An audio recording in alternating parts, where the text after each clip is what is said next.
London, the ultimate capital for the ultimate empire of the United Kingdom. London's economy alone accounts for almost 20% of the entire United Kingdom's GDP, with a third of its population.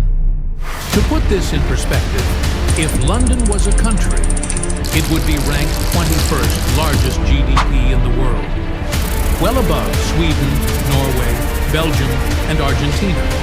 It's fair to say this small enclave of the United Kingdom kicks well above its weight. If one was to cut off London's GDP, it would drop living standard of the population by almost 15%. Sufficient enough to rank United Kingdom next to the Canadian city of Vancouver. It's evidently clear United Kingdom is a shell of its former self. Latest statistics paints a horrible picture of a declining disposable income. This is the money that remains after benefits and tax deductions. This number dictates the trajectory of spending power. Decline of this power means less people can afford a mortgage, a new car, or even a decent meal out with a friend. The cost of goods and services has gone up, while the wages have either stagnated or dropped. Housing has become a luxury only the rich can afford. In fact, London holds the record of the city with the most homeless people in the world. Sure, poor decisions were made which triggered this massive crisis that has no quick fix in sight. United Kingdom was the first country to industrialize.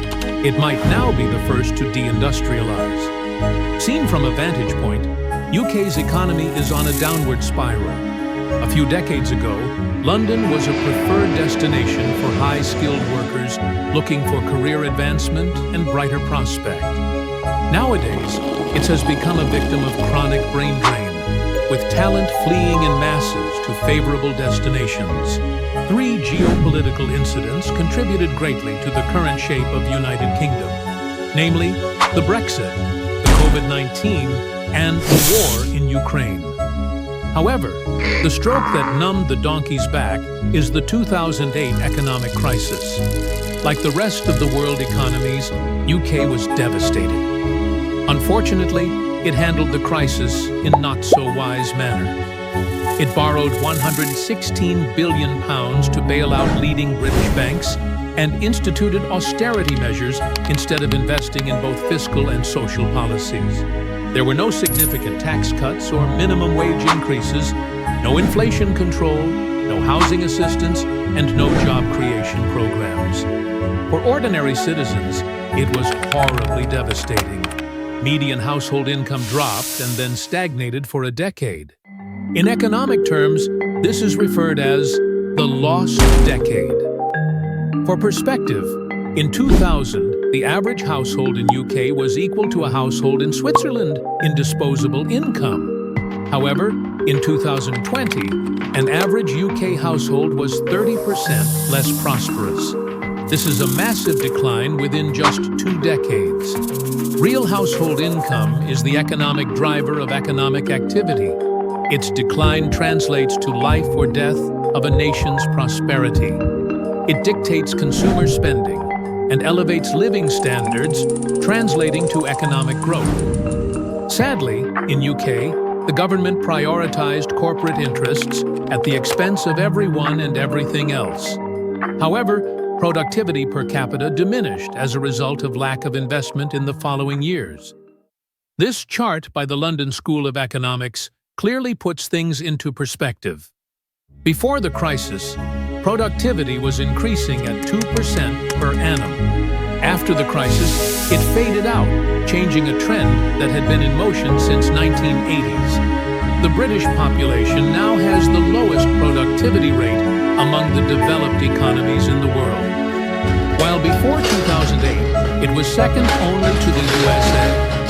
The combination of loss of productivity and diminishing household wage are the actual stroke that could have broken the donkey's back.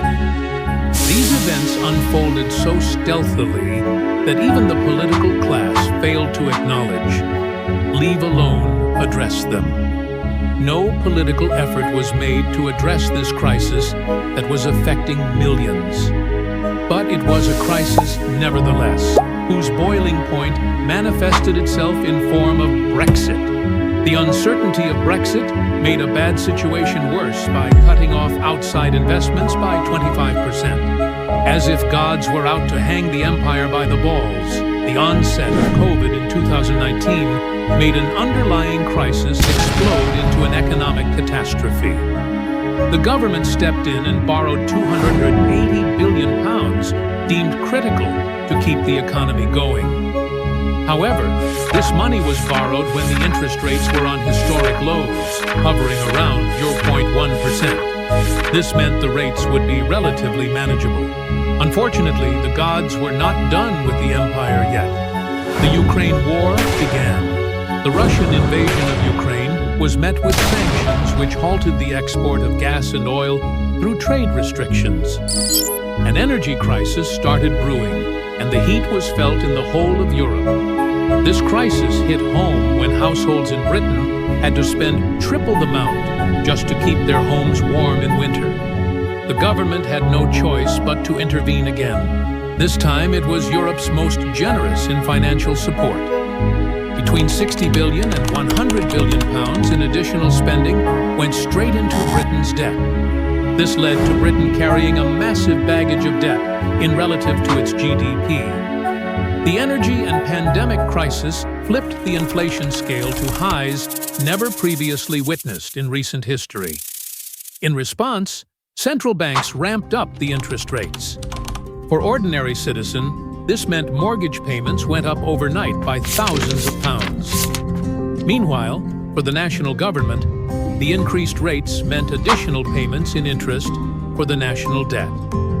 While previously debt was presumed to be manageable to pay off, after the COVID and energy crisis, debt became increasingly expensive to pay off.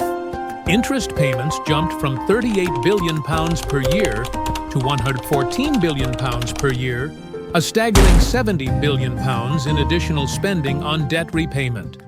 For perspective, this is the entire GDP of Croatia or Lithuania, and the entire military budget of the United Kingdom. It's favorable to say Britain's help to Ukraine was detrimental to its economic well-being.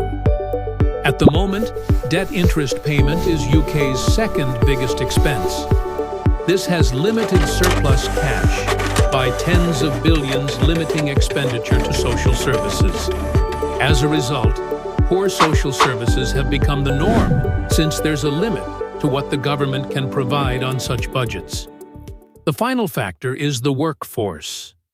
After COVID, the workforce for all the major economies recovered with the exception of the UK, which meant less income for government in taxes and therefore less funds to spend on social services like healthcare.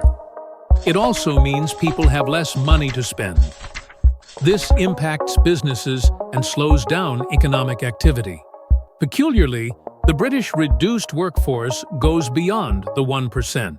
Officially, unemployment in Britain is down by historic figures to 4%, which translates to 1.2 million workers. However, statistics paint a different picture. Britain's workforce is missing 11 million people. Wait a minute. Fast. Why the discrepancy? The reason is characterization by the government. This group of 9 million people is labeled as economically inactive, meaning they aren't actively looking for work or seeking to start a business.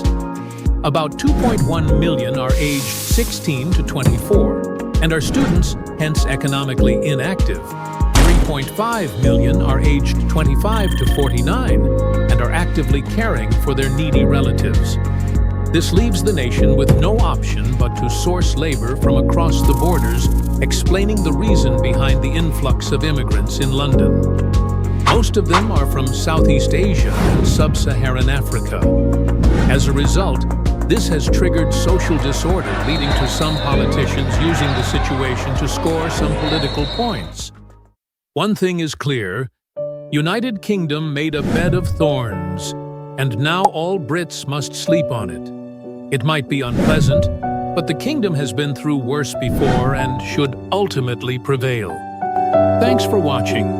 If you appreciate what we do, please leave a like and subscribe.